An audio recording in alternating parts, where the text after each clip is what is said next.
Cap sur l'IA et même à fond toute pour Microsoft, Google, Adobe, OpenAI et même Meta au point de reléguer le métavers au deuxième plan. Rien ne vous choque dans cette liste ? Nous, si. Croisons les doigts pour que le culte du secret nous réserve de bonnes surprises du côté d'Apple qui viendrait tout juste de revoir ses priorités.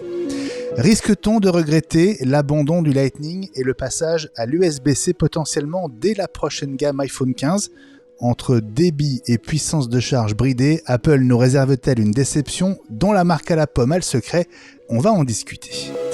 84 jours avant la 7e édition de Viva Technology 2023, l'événement de l'innovation et de la tech à Paris, 2 ans après être intervenu depuis Cupertino, Tim Cook pourrait-il être de retour à Vivatech et cette fois sur scène à Paris à la mi-juin, quelques jours seulement après la WWDC ?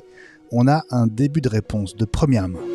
La mise au point de Gilles Dounès avec les derniers chiffres du marché des smartphones au 4e trimestre, des ventes en baisse de près de 20%, mais Apple qui bondit de 42% sur un an et qui reprend la première place à Samsung avec près d'un smartphone vendu sur 4.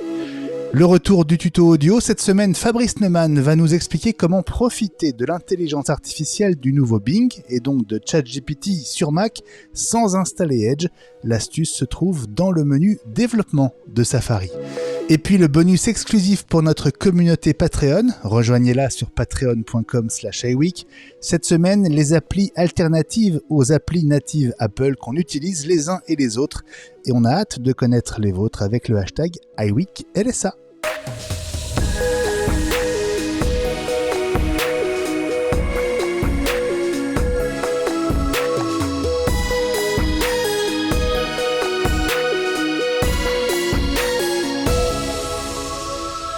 Mardi 21 mars 2023, le printemps est arrivé, les oiseaux font cuit-cuit et il est 18h02.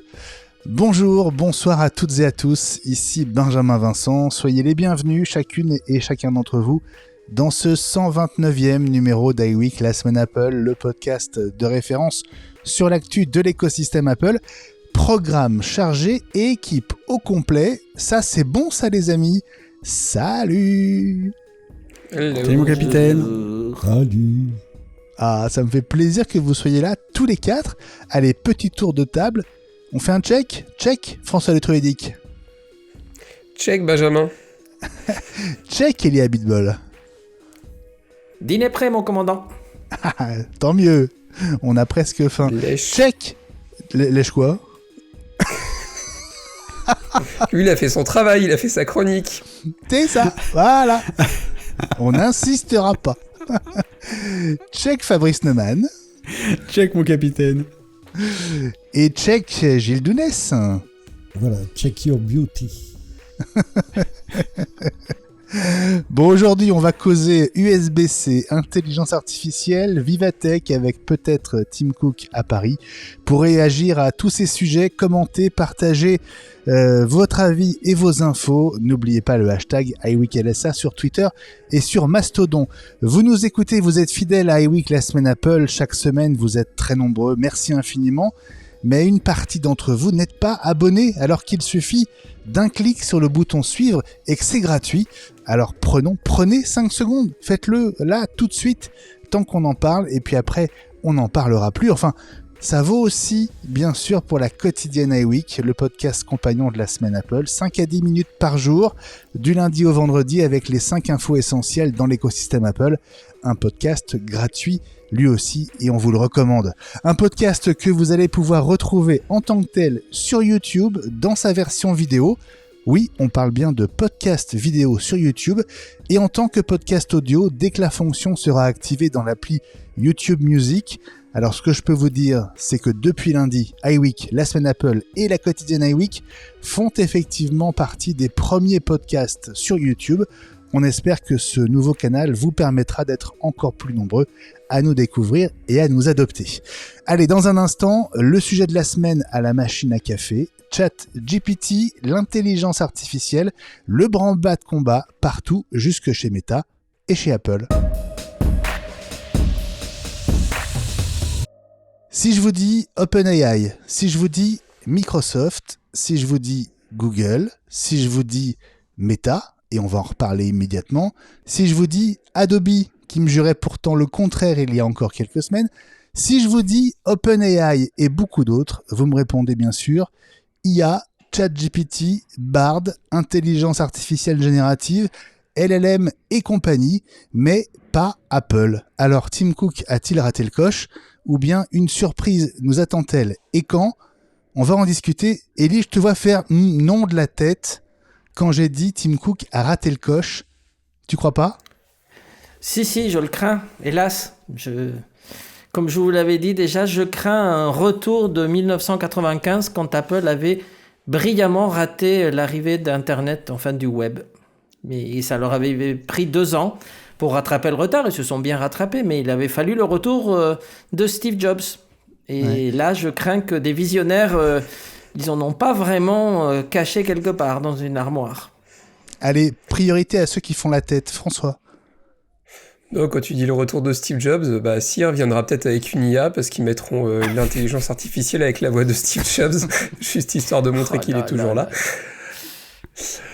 Non, je suis interloqué, on va y revenir tout à l'heure, mais en plus le fait que Facebook mette plus ou moins le métaverse de côté, le fait qu'Apple n'en parle pas du tout et qu'on soit plutôt du côté des casques chez Apple, ça donne un peu le sentiment qu'effectivement, alors je vais pas dire qu'il y a un train de retard parce que pour moi l'autre projet est pas encore mûr, mais que dire quoi. Ce qui est sûr, c'est que Siri aujourd'hui, pour moi, ça reste compliqué. Il tape quand même très souvent à côté.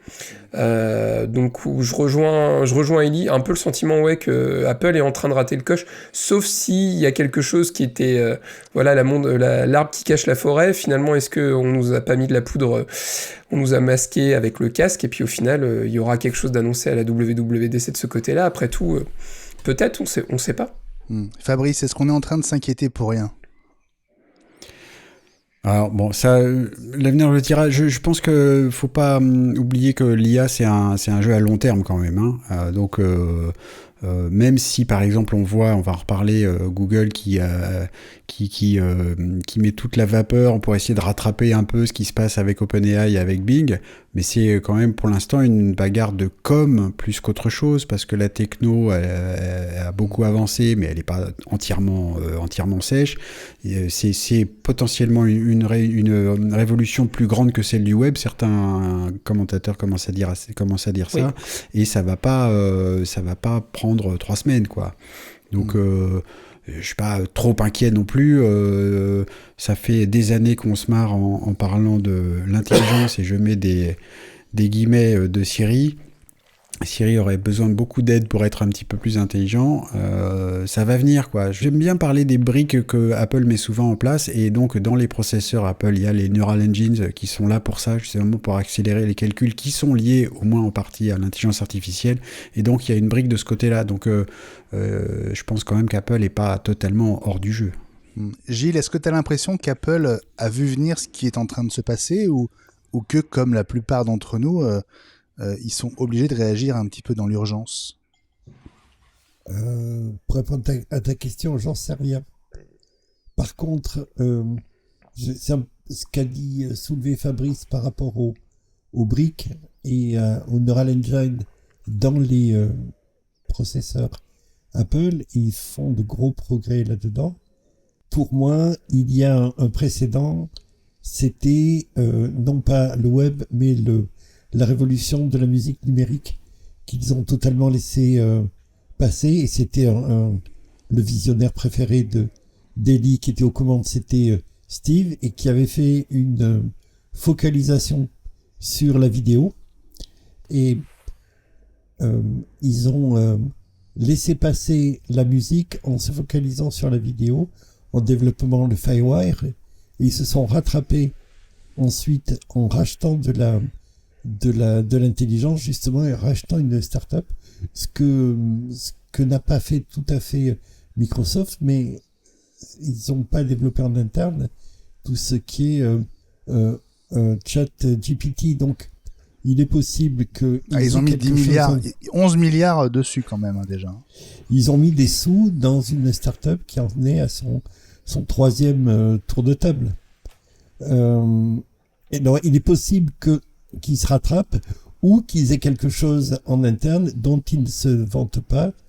C'est également possible, mais ils avaient déjà une brique, ils avaient déjà la pépite à l'intérieur qui a aidé à développer ensuite le codec AAC et qui était aussi à la base du MP3. Est-ce qu'ils ont la même chose, ils ont fait la même connerie avec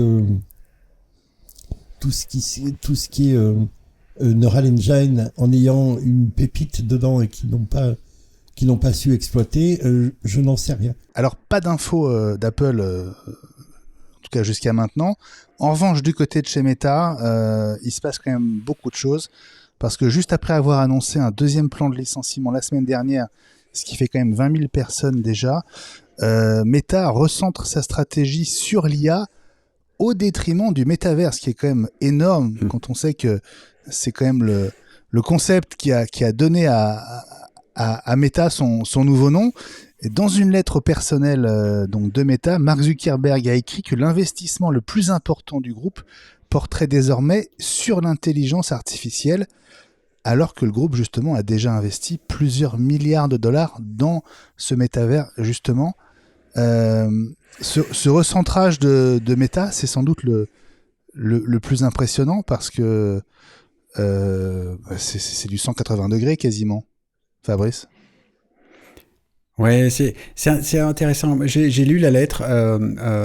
Elle est un peu longue, mais pas tant que ça, mais c'est intéressant à lire parce que avant même de parler de ça, c'est une lettre qui parle du projet de l'année de l'efficacité au sein de Facebook. Donc c'est d'abord la continuation d'une restructuration assez profonde dans laquelle donc il y a des gens qui partent, qui vont partir, et aussi une volonté de Facebook d'aplatir un peu la hiérarchie de l'organisation de la boîte, c'est-à-dire d'avoir justement un peu moins d'étages entre les dirigeants et jusqu'en bas de l'échelle, pour que l'information aille plus vite et puis qu'ils puissent se développer plus vite. Et dans ce contexte-là, donc il y a déjà plein de paragraphes pour dire qu'il faut qu'on soit plus lean, comme on dit en anglais, plus souple, plus agile, et donc ça passe par en partie le licenciement de 10 000 personnes, un frein sur les embauches, et ensuite dans ce contexte-là, c'est de dire alors effectivement, le premier truc c'est l'intelligence artificielle. Et puis il y a une phrase qui est formidable, c'est un peu ce que tu as dit, c'est-à-dire qu'il y a marqué tout ce que nous avons fait pour la réalité virtuelle est aussi central. Donc c'est la deuxième phrase, mais ça vient donc vraiment derrière. Donc c'est là où on voit quand même les effets de OpenAI et Bing, où quand Meta a montré le métavers, on en a pas mal parlé, mais les vrais gens ne l'ont pas utilisé. Quand Bing a lancé son Bing AI, etc., il y a eu d'un seul coup, il y a 100 millions d'utilisateurs par jour qui vont sur Bing, ça n'était jamais arrivé avant. Et c'est pratiquement du jour au lendemain. Donc ça secoue le monde entier, c'est évident. Ouais.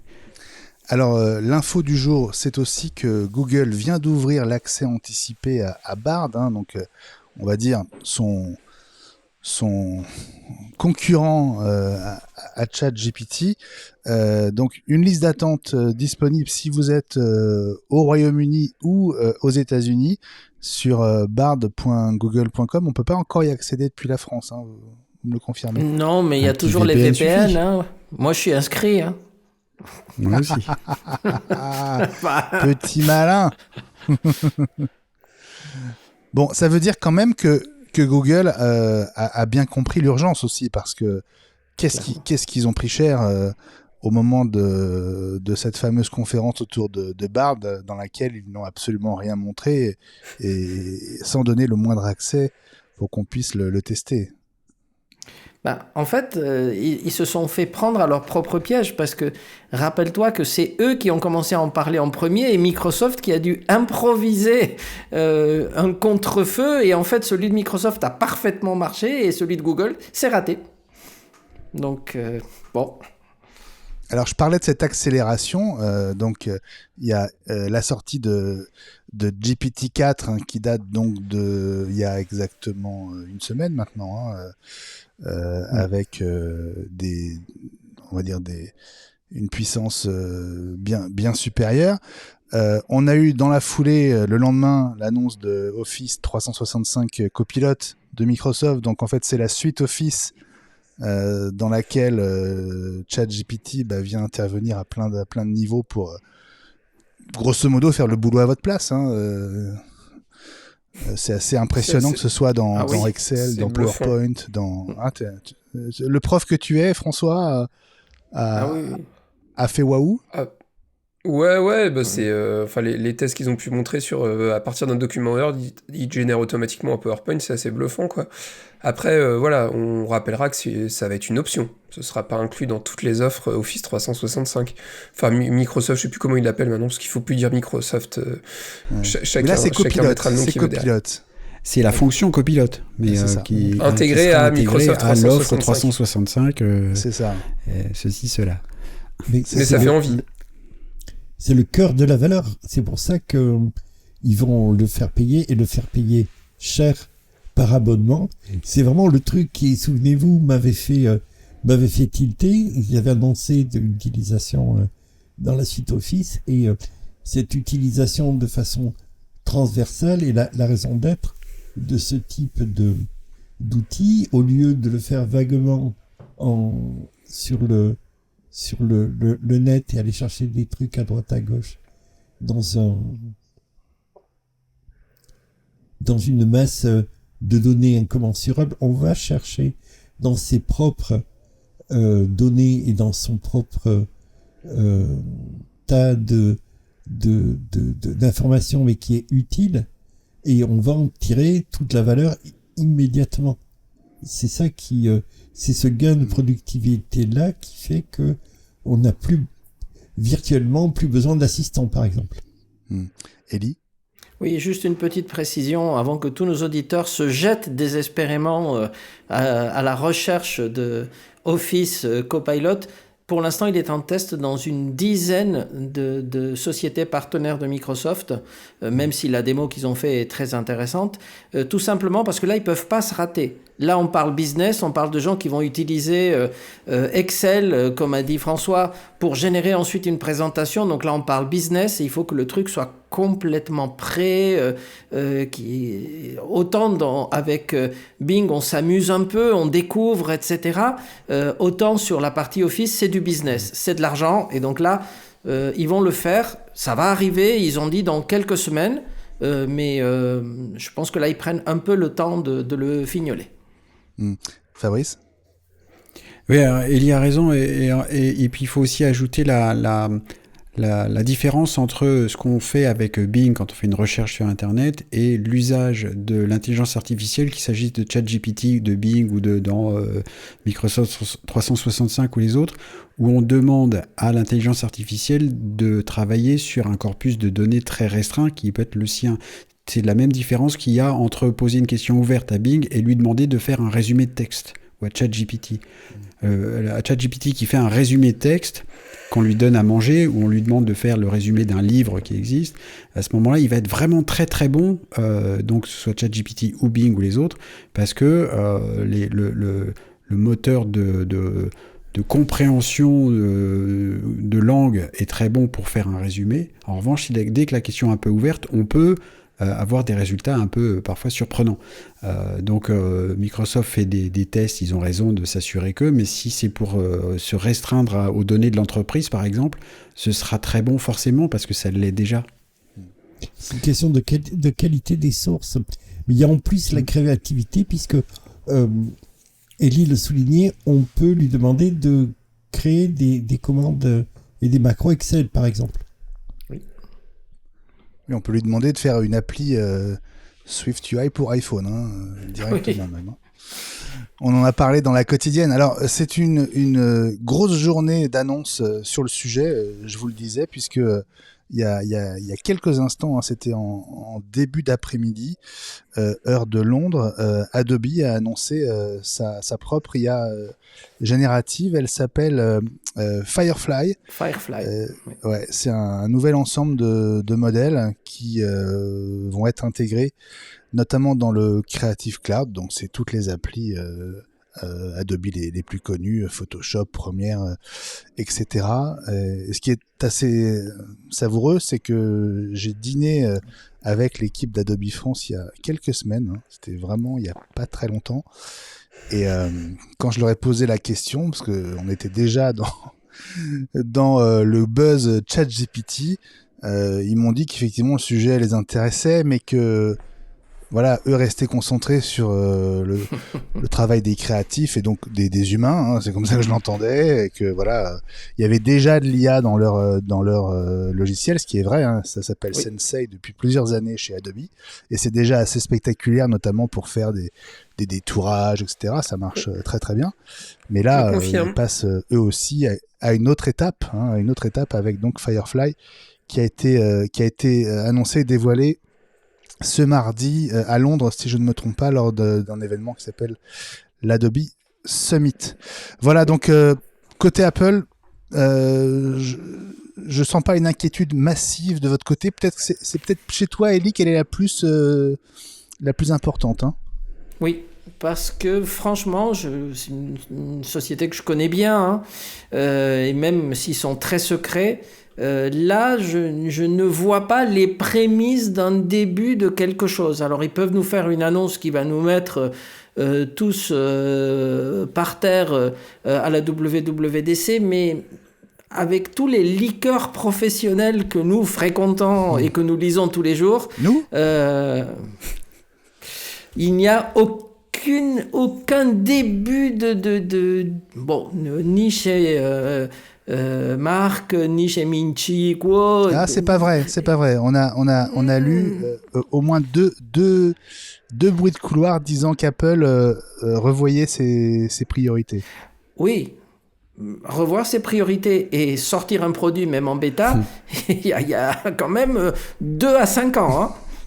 Voilà. Je dis pas qu'Apple va pas le faire, hein. Je dis que pour la WWDC de cette année, ça serait une grosse surprise. Fabrice ? Il y a un truc qui me frappe, c'est que on en avait déjà parlé ensemble, les chatbots conversationnels comme ça, on est tous, je crois, très étonnés que ça ait commencé par le web et puis par l'utilisation d'outils textuels et que ça n'ait pas encore débordé, si j'ose dire, sur les assistants vocaux. Parce qu'on parle de conversation, ça irait assez naturellement avec les assistants vocaux, donc Siri. Donc moi personnellement j'ai très hâte que Siri ait un peu plus d'intelligence tout court et artificielle naturellement. C'est pas difficile.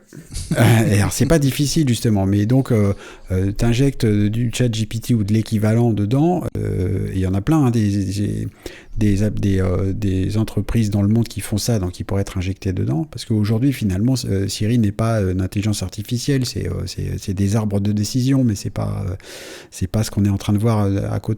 Donc il reste, en tout cas pour moi il reste ce domaine-là des assistants vocaux qui pourraient justement permettre à Apple de rattraper son retard ou de proposer quelque chose de nouveau, sachant que il manque à Apple tout un tas de trucs, et notamment des corpus de données, quoi.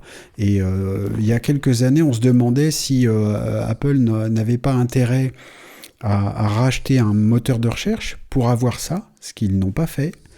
Même si on sait que on a déjà eu des indices comme quoi il y avait un crawler, comme on dit en français déjà, un robot qui va aspirer des pages web comme fait Google, comme fait DuckDuckGo, comme fait Bing. Donc on s'est toujours demandé si c'était parce qu'ils étaient en train de créer un moteur de recherche. Donc c'est ça l'indice que moi je verrais du fond de mon espoir en fait.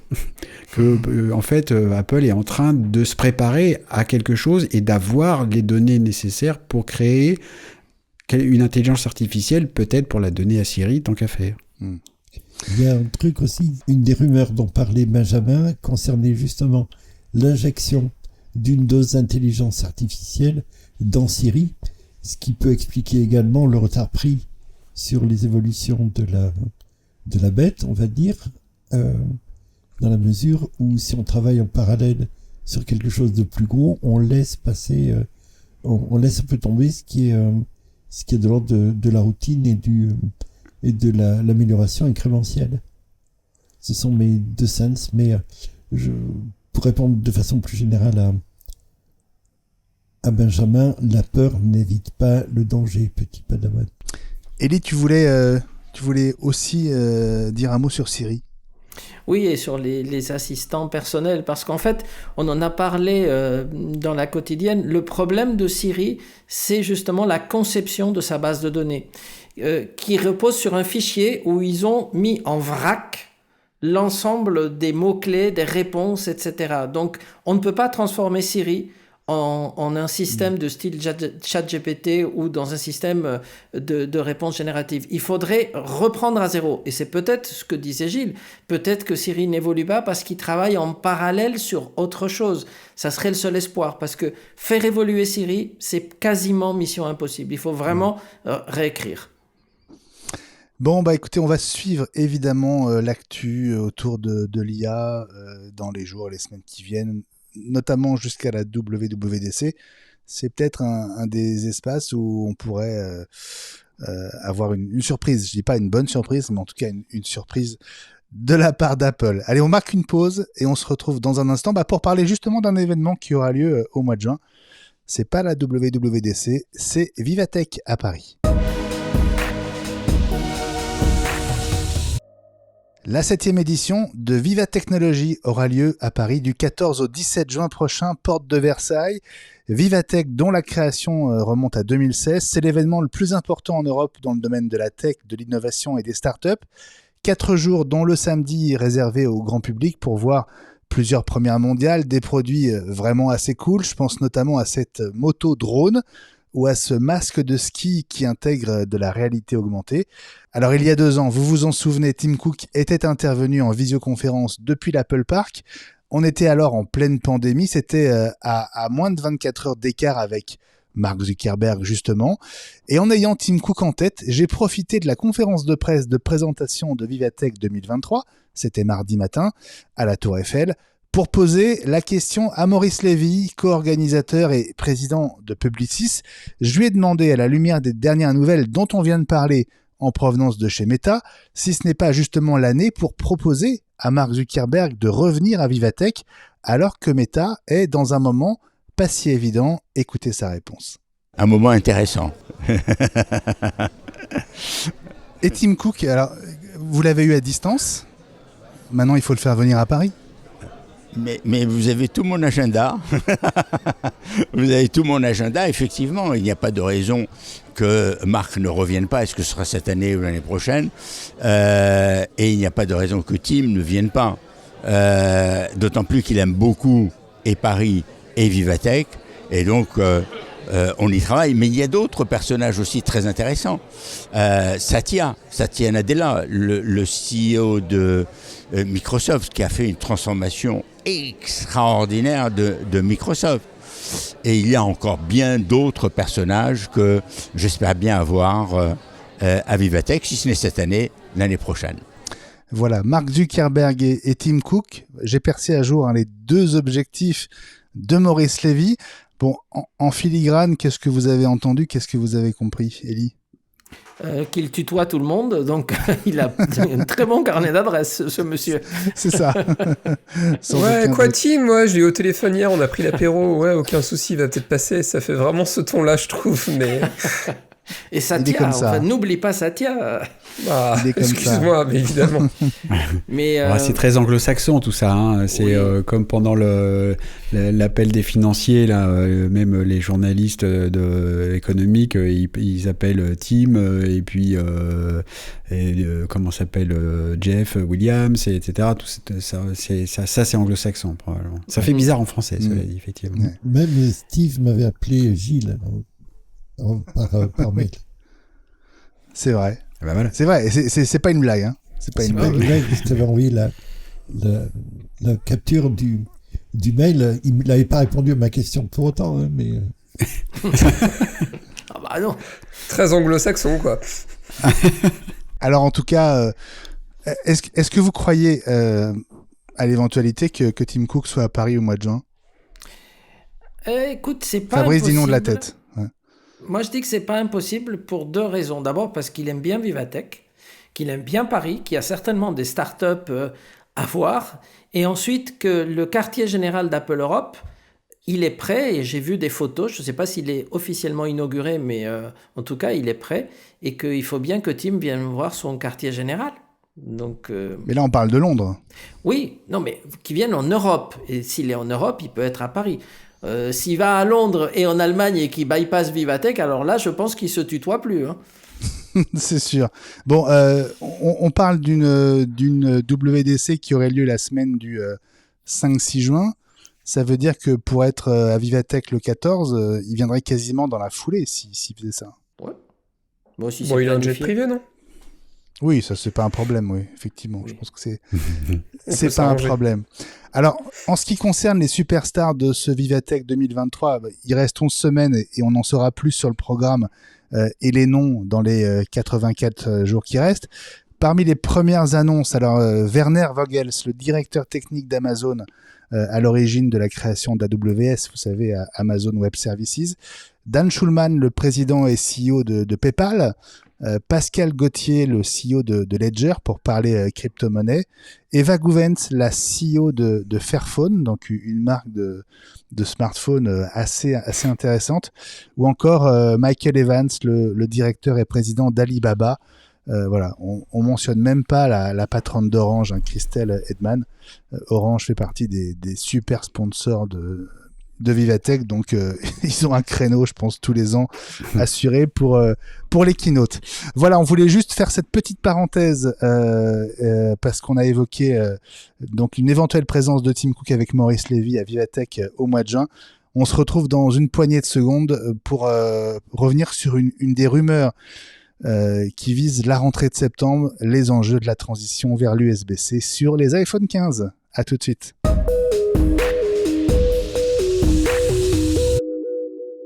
Sauf surprise, parce que formellement Apple pourrait attendre jusqu'à l'iPhone 17, l'USB-C devrait arriver sur les iPhones en septembre avec la gamme iPhone 15. Alors jusque-là, on pourrait avoir l'impression d'une bonne nouvelle, notamment quand on connaît l'amélioration que représente l'USB-C et donc l'USB 3, potentiellement par rapport au Lightning, qui est plus comparable à l'USB 2. Mais Apple n'aurait pas l'intention de courber les chines et de céder aussi facilement à la nouvelle législation européenne, en tout cas pas sans contrepartie. Et il va falloir peut-être se contenter du côté pratique que représente cette prise effectivement universelle, parce qu'en termes de capacité technique, l'USB-C à la sauce Apple pourrait nous surprendre et même nous décevoir. Vous avez dû voir les mêmes infos que moi passer, mes amis, à la fois sur les vitesses de transfert qu'on nous annonce, sur les puissances de charge, aussi sur le passage à la caisse pour les fabricants d'accessoires. Bien sûr. S'ils veulent profiter de 100% des capacités de l'USB-C, et puis toujours cette volonté de différencier les modèles standards et les futurs modèles Pro. Ça fait beaucoup de caractéristiques potentiellement qui peuvent varier. Hein. C'est quoi les enjeux, Ellie ? Apple veut toujours différencier la gamme Pro de la gamme non Pro, ce qui est logique, mais là on joue sur des détails. On ne parle pas des objectifs photo et on ne parle pas de Dynamic Island, etc. On parle d'une machine qui va se synchroniser plus vite si c'est la gamme Pro. Je ne sais pas si ça sera la pleine vitesse de l'USB-C, mais en tout cas, on dit que les iPhone Pro se synchroniseront plus vite et que les non Pro, pas aussi vite, qui se chargeront plus vite. Et pour le MFI, effectivement, si tu ne passes pas à la caisse, tu ne pourras pas charger en fast charge, c'est-à-dire en utilisant la pleine puissance des chargeurs qu'Apple a aujourd'hui. Le MFI, on peut rappeler ce que c'est ? Made for iPhone. C'est un label qui dit qu'Apple certifie que le produit est compatible car il a été, entre guillemets, testé. Mais ça veut dire aussi que pour avoir droit à ce label, il faut payer des royalties à Apple. Et ça veut dire que l'iPhone détecterait les câbles qui n'ont pas été certifiés, donc ces câbles auraient un composant d'identification, c'est ça ? Absolument, c'est déjà le cas. C'est déjà le cas, ouais. Il y a des standards aussi d'efficacité qui sont au-dessus de ce qu'on peut voir dans les câbles génériques qu'on peut trouver chez les vendeurs qui commencent par A et qui finissent par zone ou par A. Également, alors j'ai vu passer quelque chose. Je vois pas. On va faire un concours et si vous avez une idée, vous nous répondez avec le hashtag #AUIKLSA. Très bien. On va crouler. Plus sérieusement, j'ai vu passer une info selon laquelle le passage d'Apple et de l'iPhone à l'USB-C créerait une tension sur la disponibilité des chargeurs.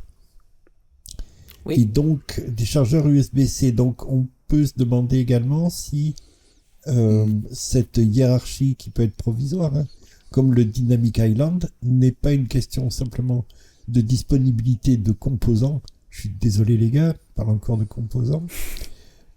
Pour réserver les composants qui sont disponibles sans créer trop de tension sur les prix aux iPhone Pro qui auront besoin de davantage de débit parce que des photos plus grosses avec davantage de mégapixels, éventuellement de la vidéo pour des gens qui en font de façon professionnelle, etc.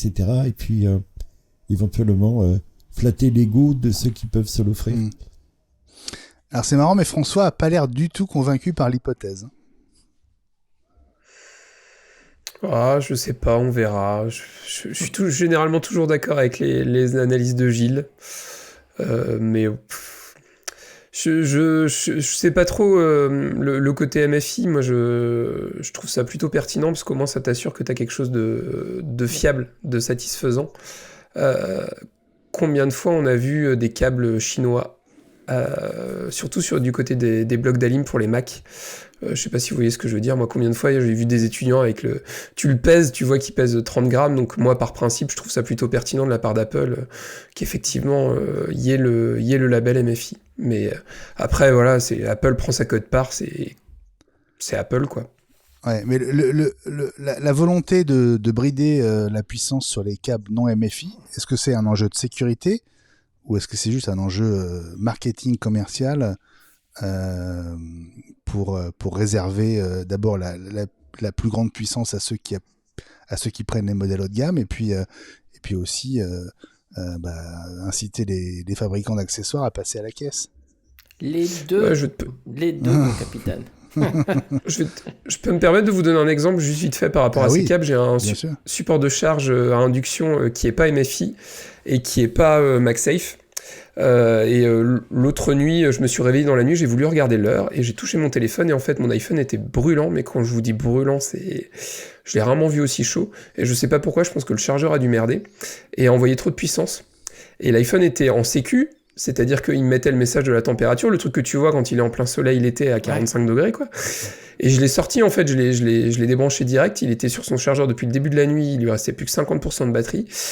Donc je me suis empressé d'enlever la coque et d'aller le mettre sur mon carrelage pour le refroidir, parce qu'honnêtement, il était vraiment brûlant. Donc moi, le côté MFI, à tel point que vous voyez le truc, je l'ai débranché, que j'ai ressorti mon petit MagSafe Duo de voyage.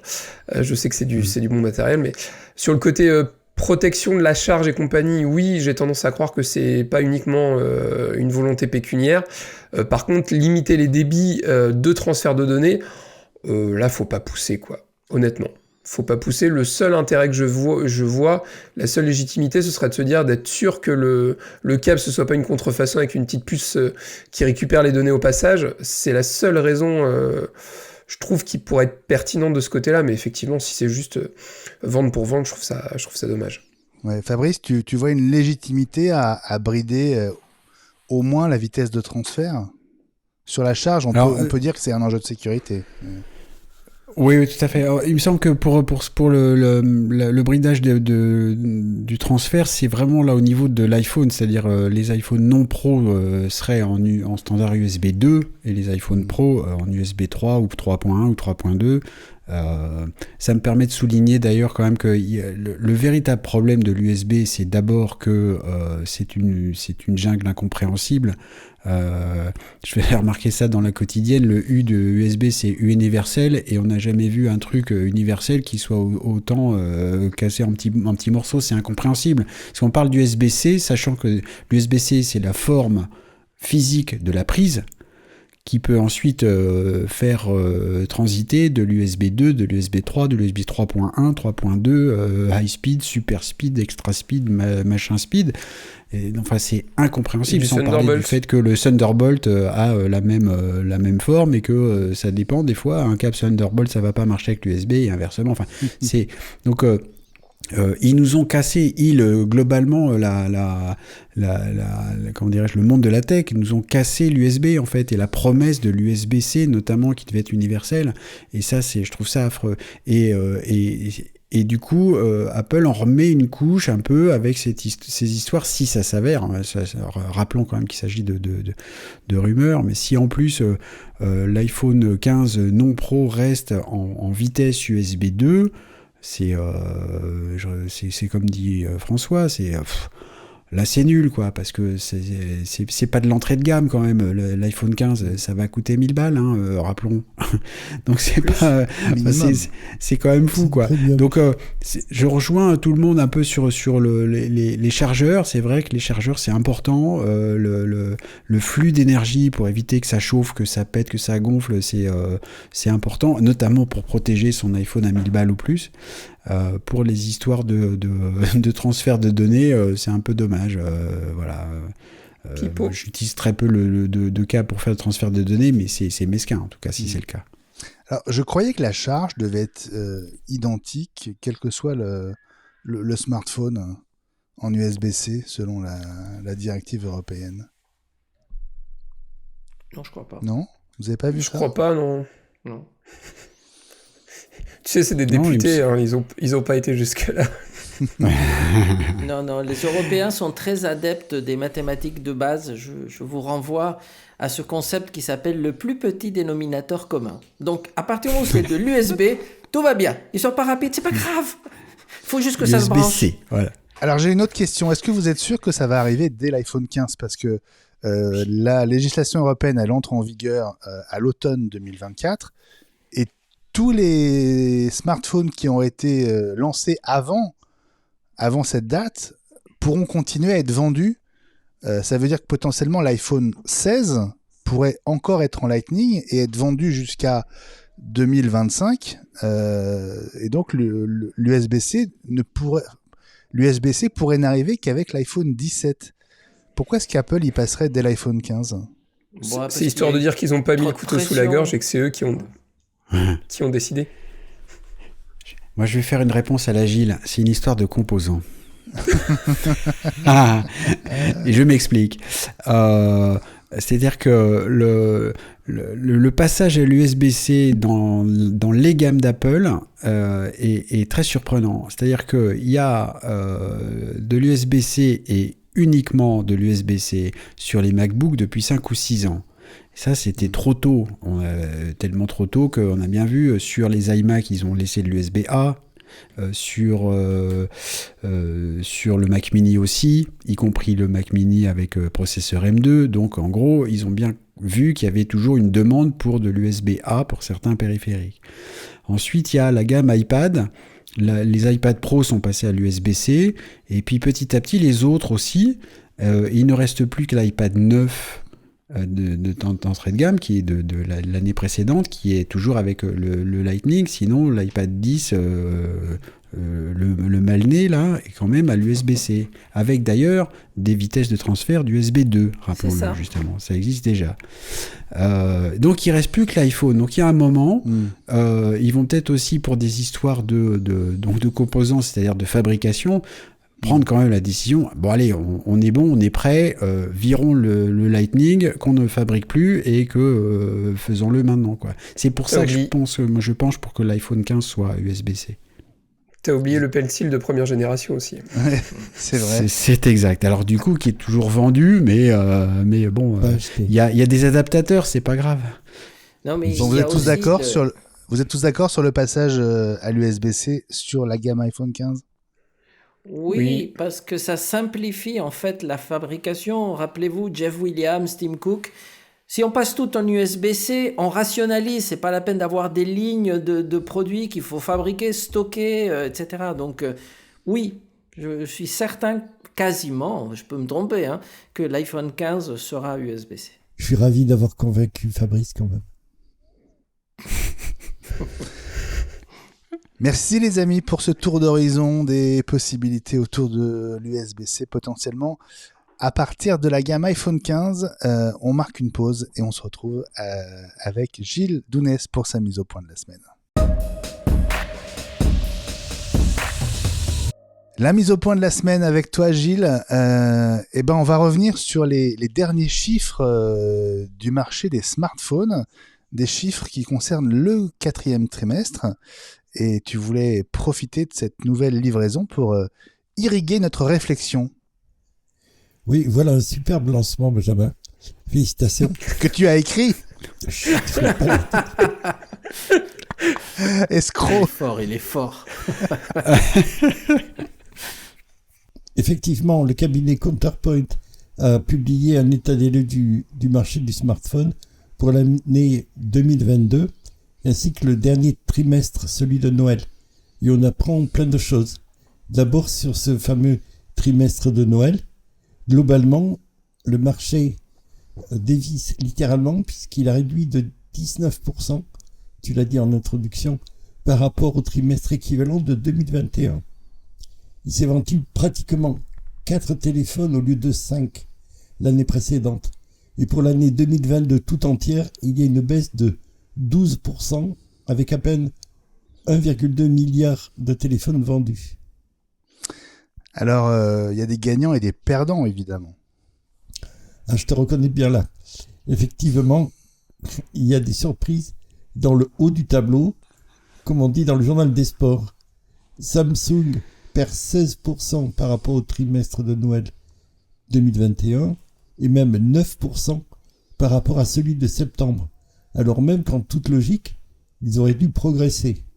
Du coup, Samsung il cède la première place à Apple ce trimestre-ci et Apple capte 23% de part de marché contre 15% à Samsung, 11% à Huawei et 10% à Oppo. Et pour Apple, ça représente la plus belle progression de la semaine pour ceux qui ont la ref. Ou plutôt la plus belle progression du trimestre avec 42% de mieux par rapport au trimestre de Noël 2021. Merci qui ? Merci l'iPhone 14, j'imagine, mais j'y comprends plus grand-chose. Je pensais qu'il a manqué tellement d'iPhone 14 Pro et Pro Max à la fin de l'année. Comment c'est possible d'atteindre plus 42%? C'est là où la deuxième livraison de Counterpoint est intéressante. À l'intérieur de ce marché global, il y a un segment qui progresse, c'est celui du smartphone haut de gamme, au-dessus de 1000 €, on en parlait, ou de 1000 $ l'unité. Et pour la première fois cette année, le segment a dépassé en valeur le chiffre d'affaires des smartphones ordinaires en captant 55% de la valeur en 2022 contre 49% en 2021. C'est pas seulement parce que les prix du téléphone ont augmenté, pour le volume, ça représente un passage de 19 à 21% du total. Quelle est votre conclusion, grand maître Gilles ? Oh là là, j'ai l'impression d'être dans une secte. Apple a augmenté... C'était pas écrit dans le conducteur, ça. Non, c'est ça. Apple a augmenté ses ventes de 6% et continue à truster 75% du segment, les 3/4. Il aurait même pu en vendre davantage s'il n'y avait pas eu des difficultés d'approvisionnement sur les composants pour l'iPhone 14 Pro. Mais il n'empêche, il y a davantage de compétiteurs sur un espace restreint, alors même que la compétition s'organise et que le marché du smartphone pliable est promis à une croissance de 50% en 2023, segment sur lequel Apple n'est pas présent. Alors il n'y a pas encore péril à la demeure, mais tu sais combien à Cupertino, on aime regarder en avant et avoir un ou plusieurs coups d'avance.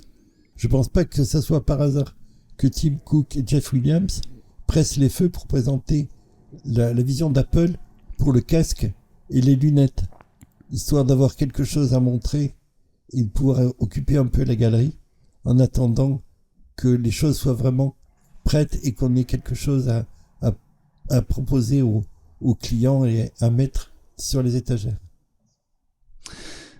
Eh bien, merci Gilles pour cette analyse fine des chiffres de vente des smartphones au 4e trimestre.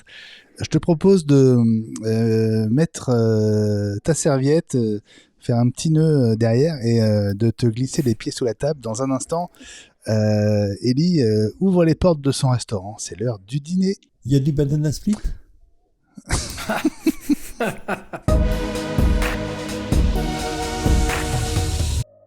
Le dîner d'Ellie, entrée, plat, dessert. Alors, on verra s'il y a du banana split au dessert, effectivement. En tout cas, on va commencer par l'entrée, Ellie, hein, quand même. On va pas brûler les étapes. Mais non, commençons par l'entrée. Et pour commencer, justement, j'ai inversé parce qu'on aurait pu le mettre en dessert, mais commençons par une entrée sous forme de dessert, puisqu'on va souhaiter un joyeux anniversaire à un produit que peu de gens ont eu, mais que ceux qui ont eu la chance de l'avoir ont vraiment beaucoup aimé à l'époque, qui était le Mac des 20 ans, le 20th Anniversary Mac, ou appelé TAM aussi, pour 20th Anniversary Mac, qui a eu donc 20 ans hier. Donc, c'est le Spartacus. Exactement.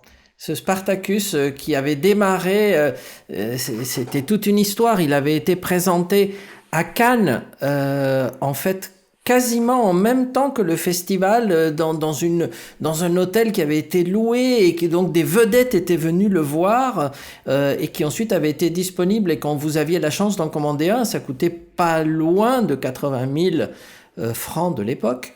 On venait vous le livrer en limousine avec quelqu'un habillé en smoking qu'il mettait en place. C'est aux États-Unis, hein, ça c'est pas produit en Europe, mais c'était comme ça, la limousine qui s'arrêtait, le mec qui montait avec son smoking et qui venait vous le brancher. Donc c'était bon. Après le prix a beaucoup baissé.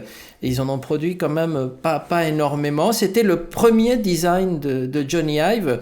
Et justement, ce que je vous disais tout à l'heure, quand j'étais légèrement en retard, c'est parce que je suis allé chercher le mien. Et en fait, je vais vous le montrer. Wow. Alors, attention, chers auditeurs qui n'avaient pas la chance d'avoir la couleur, branchez-vous sur YouTube. Hein. Alors, le 20th Anniversary Mac, c'est ça. Waouh. Alors, si vous êtes un écran plat, effectivement avec nous sur la version vidéo, vous voyez le Mac du 20e anniversaire. Alors, explique-moi, Ellie, parce que moi, je l'ai jamais vu en vrai. Mm-hmm. Ça, c'est toute la partie qu'on pose sur le bureau? Oui, absolument. Donc en fait, il y a l'écran. À l'époque, les écrans plats étaient vraiment en 95, c'était un exploit d'enfer. Sur le côté, vous avez les deux enceintes Bose, car c'est du Bose. En dessous, vous avez le lecteur de CD Apple et les boutons de volume, etc., etc. Et donc le côté avec les pieds, vous voyez, donc cette forme assez magique. Et un dernier petit détail, alors je ne vous montre pas le caisson de basse, hein, parce qu'il y a un câble que je vais vous montrer quand même. Le câble est assez spectaculaire. Vous voyez, pour brancher.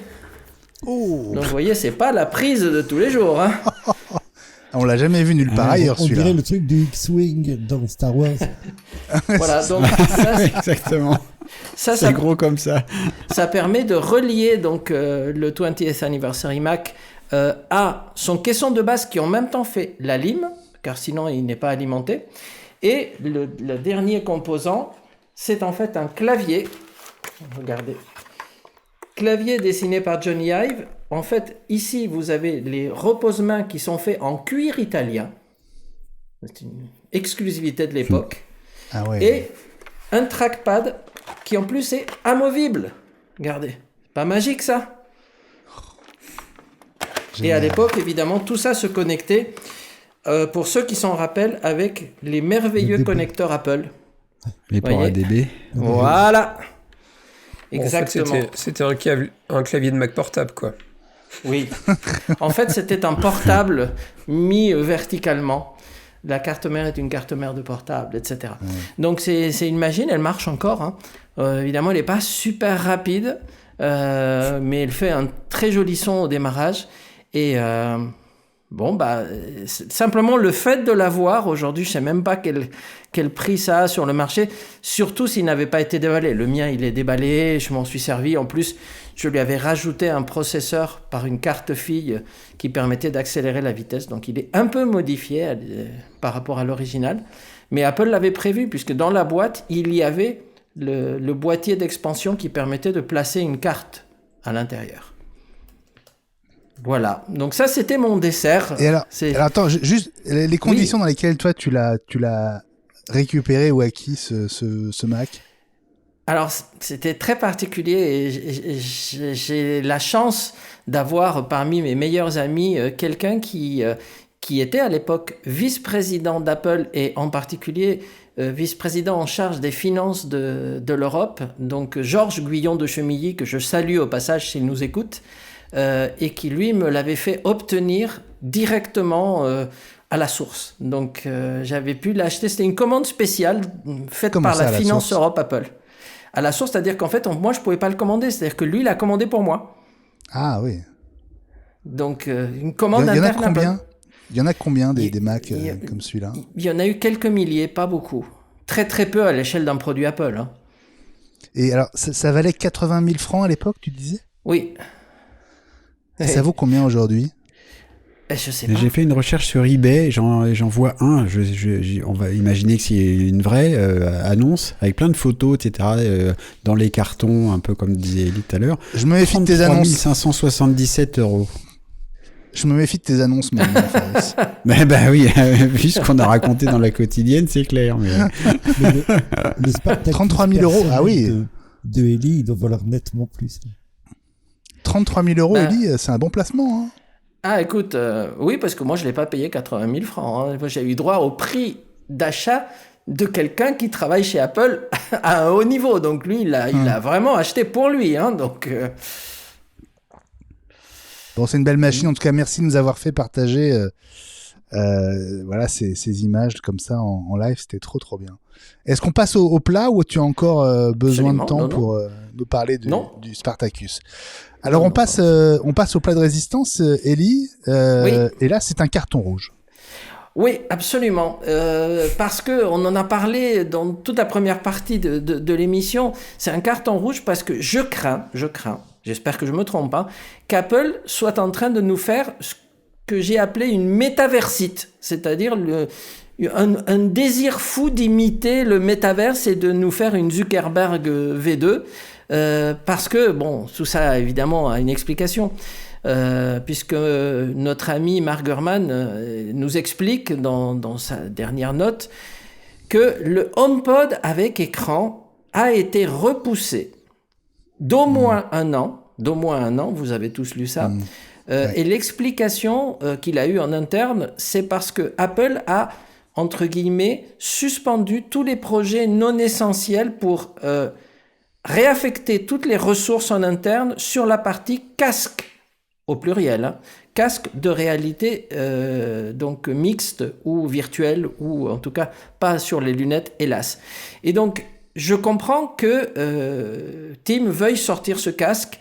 Ça fait 7 ans qu'il le développe, on en a parlé, l'ingénierie n'est pas d'accord, il préférerait attendre un peu. Le casque va sortir cette année, c'est quasiment certain. Et comme il manque des petites choses et que maintenant il y a une deadline, toutes les ressources d'Apple sont concentrées autour du casque. Mais c'est un casque qui est très cher d'abord, qui va être produit à peu d'exemplaires, qui va servir une sorte de référentiel pour de futurs produits. Mais il faut... À côté de ça, il y a des produits qui se vendent tous les jours. Honnêtement, un HomePod avec un écran, tous les autres le fabriquent depuis des années. Donc, oui. Et ça se vend. Donc, je comprends pas pourquoi ce produit ne sort pas et je suis déçu. Je ne parle même pas de l'Apple TV avec une barre de son intégrée qui, lui, doit être carrément au calendes grec. Donc, voilà, c'est une petite... Avec la télé. Ouais, presque. Et la voiture. Et les lunettes. Ça, donc ça commence à faire une collection. Je pense que si un jour on peut visiter le musée d'Apple des produits non sortis, ça va être la caverne d'Alibaba avec toutes ces merveilles qu'on aurait tellement aimé voir et qu'on ne verra peut-être pas. Donc simplement, je suis curieux de découvrir ce casque, mais il ne faut pas qu'Apple soit obnubilé par ce casque au point de retarder des choses à droite, à gauche, etc. Et parce qu'à côté de ça, il y a des produits qui prennent du retard. Je pense à l'iMac, entre autres, et j'aimerais bien qu'il y ait plus de choses vendables qui soient disponibles aujourd'hui, plutôt que de rêves que quelques-uns vont acheter. Voilà, c'était mon petit coup de gueule quand j'ai lu ça. Bon, voilà. j'avais envie d'en parler. Eh bien écoute, voilà, c'est fait. Bon, je suis pas sûr que le dessert soit une meilleure nouvelle. Si, parce que Si. c'est simplement l'art de la communication. Et l'art de la communication chez Apple, ils sont très forts pour communiquer. Donc, figurez-vous qu'il y a eu une info qui montre, alors Gilles a parlé évidemment du succès de l'iPhone et de la place de numéro 1, etc. Mais à côté de ça, il y a quand même des réalités, et des chiffres qui tombent. Et donc, une société, Display Supply Chain Consultant, donc ce sont des spécialistes, c'est une société qui est spécialisée dans les écrans, dans ce qui aujourd'hui se livre sur les marchés, a publié des chiffres en disant des choses intéressantes. L'iPhone 14, les commandes d'écran ont chuté de 39%. Et donc, c'est un chiffre considérable par rapport à l'iPhone 13 sur la même période. 39% de baisse de commandes d'écran à destination de l'iPhone 14. Et donc, cette baisse, a priori, est expliquée par le contexte, par des problèmes macroéconomiques, par l'inflation, par des ralentissements de la demande. Donc il peut y avoir des choses multiples, mais évidemment, ça ne concerne que l'iPhone 14 et 14 Plus. Les demandes d'écran pour les 14 Pro et Pro Max, elles sont en augmentation de 22 et 23% respectivement. Donc, ça confirme ce que disait Gilles aussi, c'est-à-dire que les Pro et les Pro Max vont très bien, merci pour eux. Mais par contre, l'iPhone 14, c'est pas le succès fou, nous on le voit dans nos boutiques, c'est pas, et le plus encore, et malgré l'arrivée du jaune, donc c'est ça. Donc ça c'est pas forcément une super méga bonne nouvelle, mais comment est-ce que on l'atténue, et Apple a fait filtrer quelques chiffres qui ont été repris en disant que l'iPhone 14 Plus se vend mieux que l'iPhone 13 mini. En disant, écoutez les garçons, le 13 mini, ok, ça se vendait pas, le 12 mini, ça se vendait pas non plus, bon, très bien. Mais le 14 Plus, il se vend mieux. Ils disent pas combien, attention, parce que le problème, c'est que plus que du 13 mini, il y a de la marge. Donc, est-ce qu'ils en ont vendu 10 C'est ça. Mais bon, c'est une bonne nouvelle. C'est comme donc quand ça on compense. dit que les disques vinyles se vendent plus que les CD. C'est normal, plus personne n'achète de CD. Donc c'est ça. c'est un peu la même chose. Non, les mais là, chiffres en que fait, tu donnes, Elie, ils viennent de DSCC. C'est le cabinet de Ross Young, si je me trompe pas. Absolument.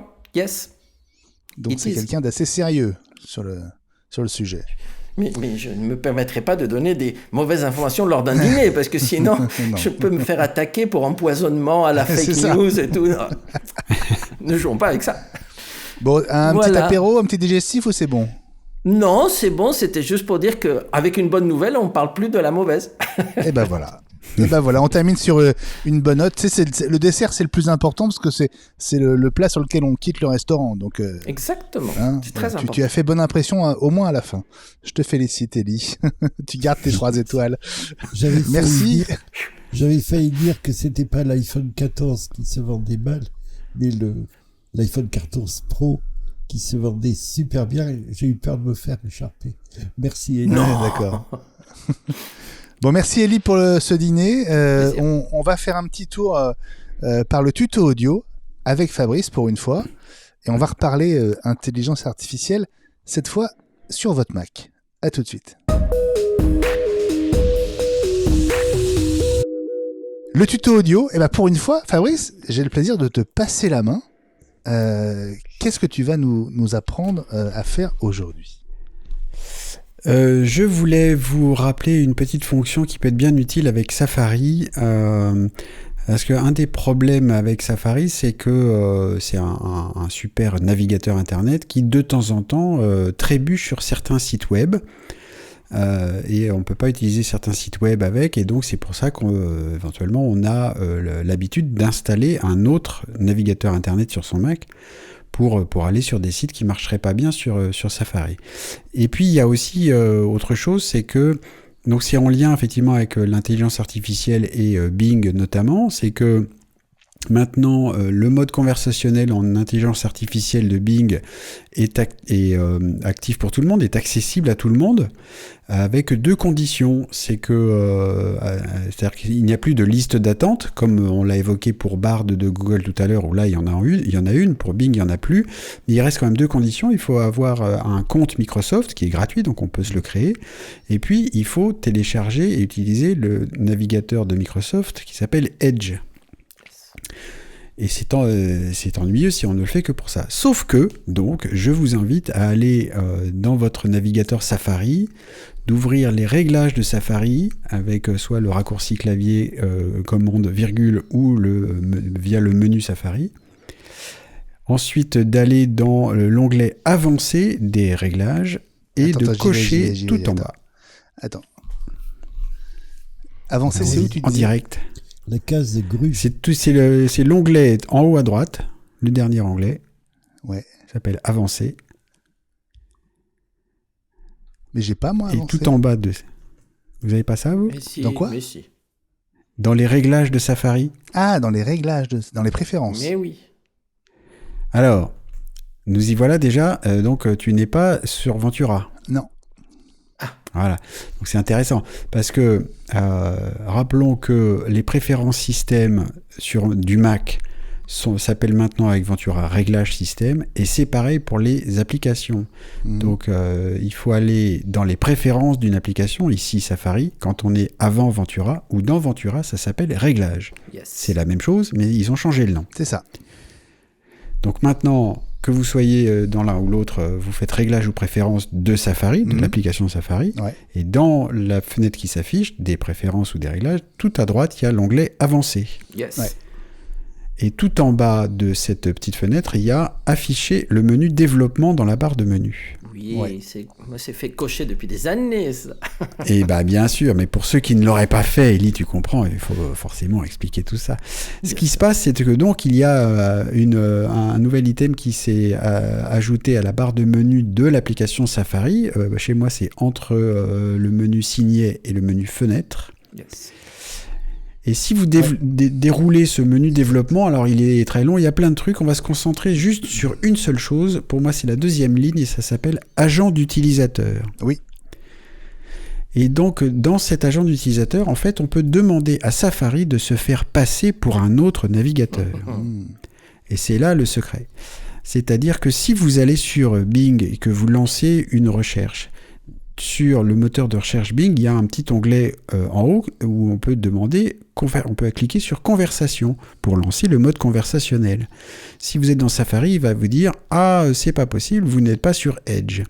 Qu'à cela ne tienne, vous déroulez le menu développement, puis ensuite agent d'utilisateur, et vous choisissez dans la liste Microsoft Edge pour macOS par exemple. Mais moi, tout et est là, grisé. d'un seul coup... Tout est grisé.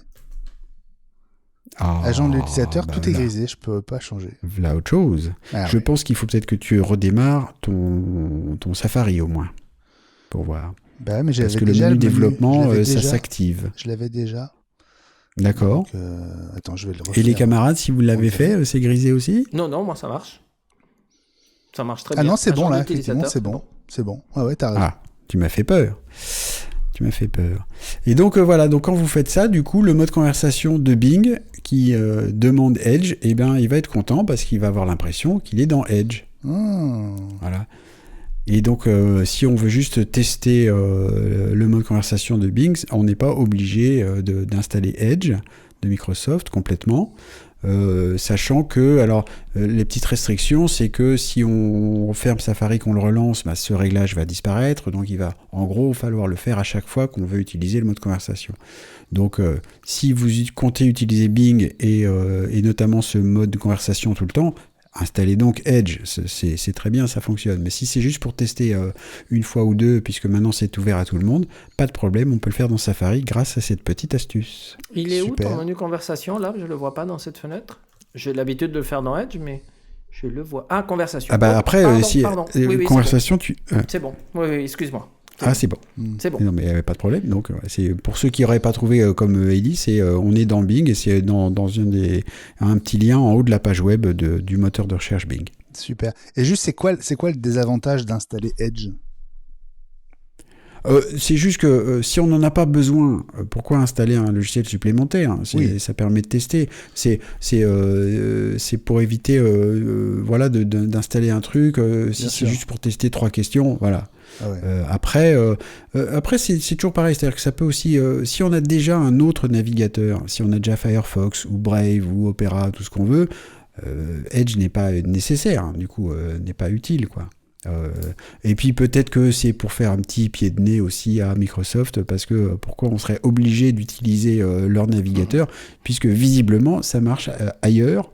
Déjà qu'il faut être connecté à son compte Microsoft, globalement ça suffit, non? Mais là ils forcent la main pour qu'on utilise leur navigateur. Alors je dis non, même si moi j'ai installé Edge il y a longtemps, mais quand même pas pour cette raison-là. Voilà. Eh ben super, ça marche merci. Pour Internet Explorer ou pas? Non. Bah attends, c'est marqué, hein. C'est marqué, non, on peut... Non, on n'a pas. Non, c'est vraiment ce menu, il permet en gros de quand on est développeur de site web, ça permet de voir si ça marche, même si du coup ça utilise pas forcément le bon moteur de rendu HTML, donc c'est mi figue mi raisin. Quand on est développeur de site web, on va installer tous les navigateurs, évidemment. Merci Fabrice pour ce tuto. Ben voilà, moi j'adore me coucher moins bête le soir. Donc c'est le cas aujourd'hui grâce à toi. Merci. Allez, il est l'heure de passer à nos coups de cœur de la semaine. Les coups de cœur, les cartons de l'équipe iWeek, c'est toutes les semaines. On va commencer par toi, Gilles Dounès. Avec ta guitare. Oui. C'est du cinéma. On nous a reproché un peu trop de séries. On va retomber sur les séries. Je m'explique. J'étais voir samedi l'avant-première des 3 Mousquetaires. Le premier volet. Ah, bien. Qui s'appelle D'Artagnan.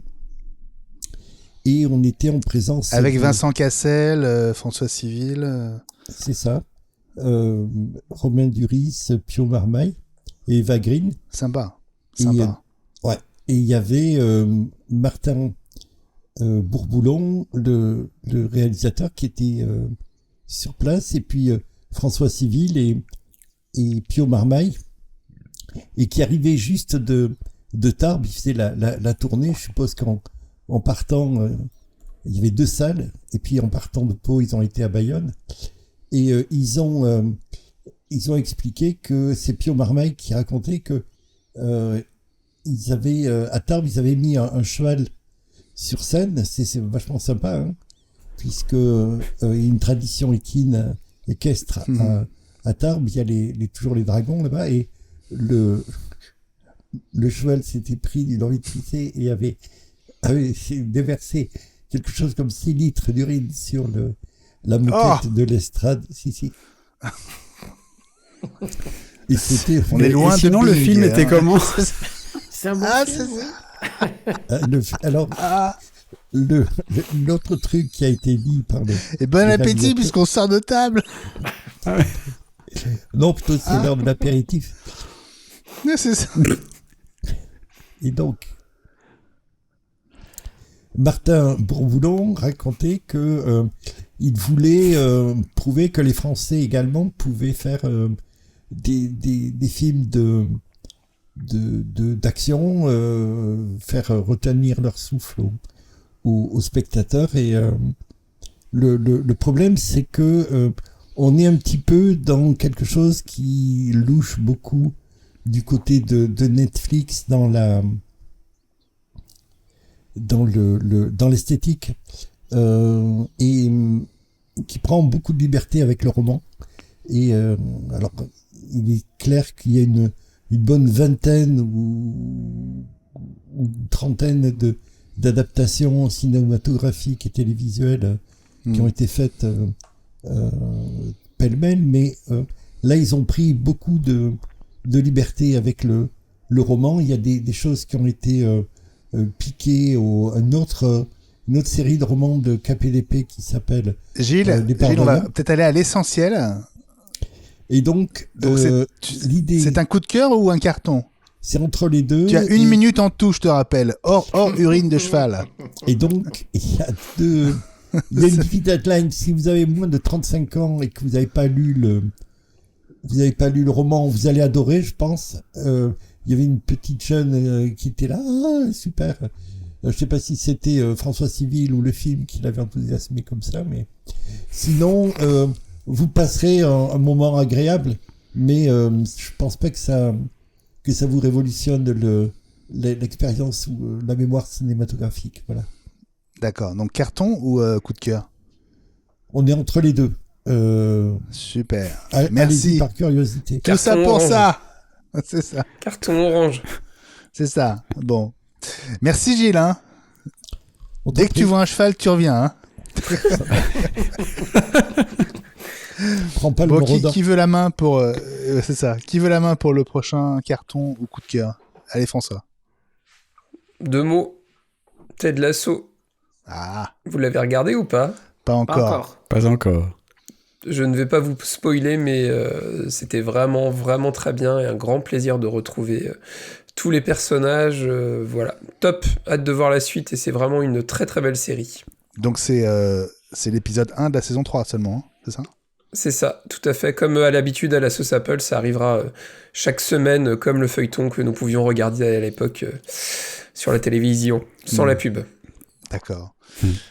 Élie, Fabrice, vous avez quelque chose à nous proposer? Ouais. Ah, Fabrice. Alors moi je voulais en remettre une petite couche sur un de mes utilitaires favoris qui s'appelle Camo de l'entreprise Reincubate, qui jusque-là était une des meilleures applications qui permettait d'utiliser son iPhone comme webcam, qui arrive maintenant en version 2.0 et qui fait toujours ça, mais qui également maintenant prend en charge toutes les webcams internes sur les Mac. Donc, y compris donc celle du Studio Display, par exemple, de François, les webcams sur les MacBook, et ça prend aussi en charge les webcams USB, comme celle que moi j'utilise là, une Logitech C920, un vieux truc de plusieurs années. Et donc, ça permet, quelle que soit l'entrée vidéo, de profiter de tous les réglages de Camo Studio. Ça s'écrit C-A-M-O. Studio Pro. On peut changer la luminosité, la vibrance d'une image, la saturation. Enfin, du coup, ça donne à n'importe quelle webcam tout un tas de réglages. Et c'est vraiment intéressant dans le contexte des Mac parce que ça donne, par exemple, à la webcam du Studio Display des réglages que Apple ne donne pas. Donc, soit on l'utilise avec cadre centré pour faire le suivi de personnages là, à l'écran, sauf que si on désactive cadre centré sur un Studio Display, on a le cadrage un peu plus grand angle que propose Apple, et puis c'est tout. Avec Camo Studio, du coup, on peut changer le cadrage de n'importe quelle webcam. Et puis certains autres réglages de luminosité, etc. Ouais, Apple les donne pas parce que on risquerait d'améliorer l'image de la webcam du C'est exactement ça. Et c'est exactement ça. Donc j'ai hâte que François fait ait le temps d'essayer, parce que il y a aussi des choses, c'est que voilà. Il y a alors Reincubate dit que donc ils sont capables de faire aussi un floutage de l'arrière-plan meilleur que celui d'Apple, qui effectivement je trouve moi pas terrible à première vue comme ça, mais avec ma vieille caméra c'est plutôt bien effectivement, mais de pouvoir changer le cadrage et tout ça, et donc jouer un peu sur la qualité des couleurs, je trouve ça vraiment intéressant. On peut aussi du coup rajouter le nom, quelque chose en dessous pour dire qui on est quand on enregistre, comme on fait nous avec notre chose, mais notre iCam pour enregistrer. Donc voilà, ça donne plein d'options, et ça prend aussi en compte continuité caméra, c'est-à-dire continuité appareil photo, pardon.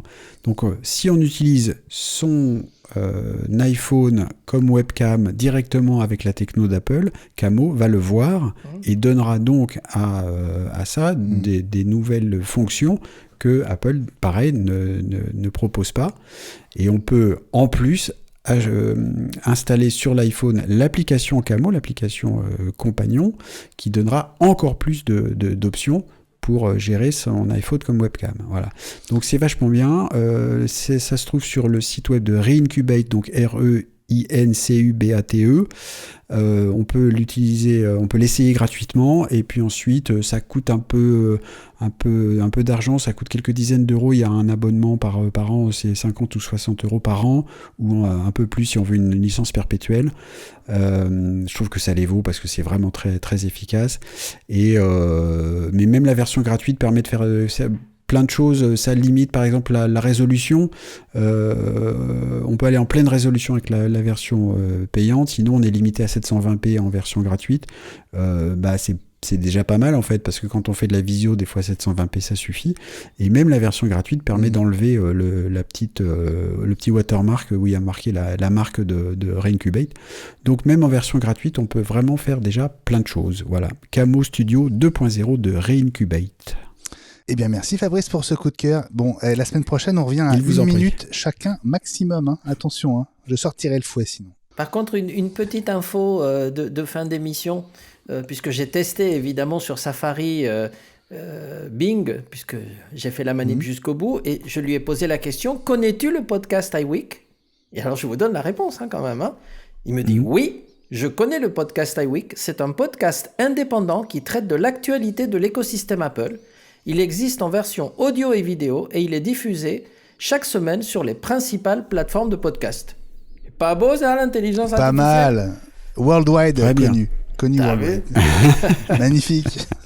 Merci Elie.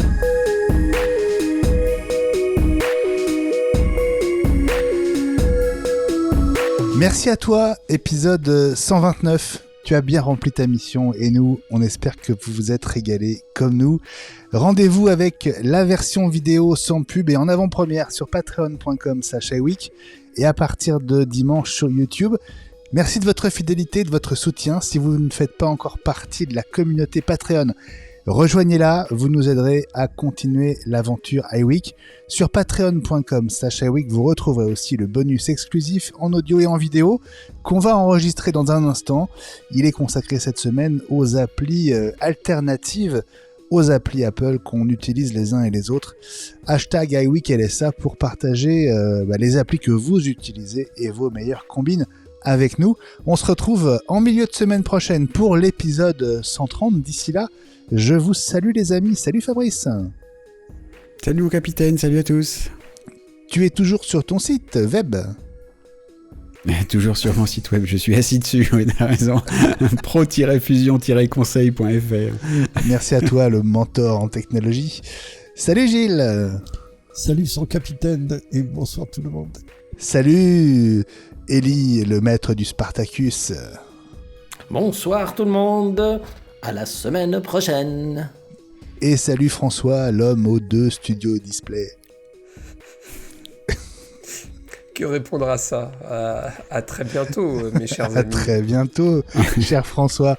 Bon, n'oubliez pas de vous abonner à la quotidienne iWeek, le podcast court compagnon de la semaine Apple, 5 à 10 minutes à 2 voix chaque jour avec les 5 infos essentielles des dernières 24 heures. C'est gratuit sur toutes les grandes plateformes de podcast et imminemment aussi donc sur YouTube Music. Suivez-nous sur les réseaux, Twitter @iWeekNews, Instagram @iWeek.news et Mastodon @iWeekNews @mastodon.world. Prenez bien soin de vous, parlez d'iWeek autour de vous, vous le savez, vous êtes nos meilleurs ambassadeurs et on a besoin de votre buzz positif. Bonne soirée à tous, très belle semaine et à la semaine prochaine. Salut, bye bye. Bye bye. Bye, ciao.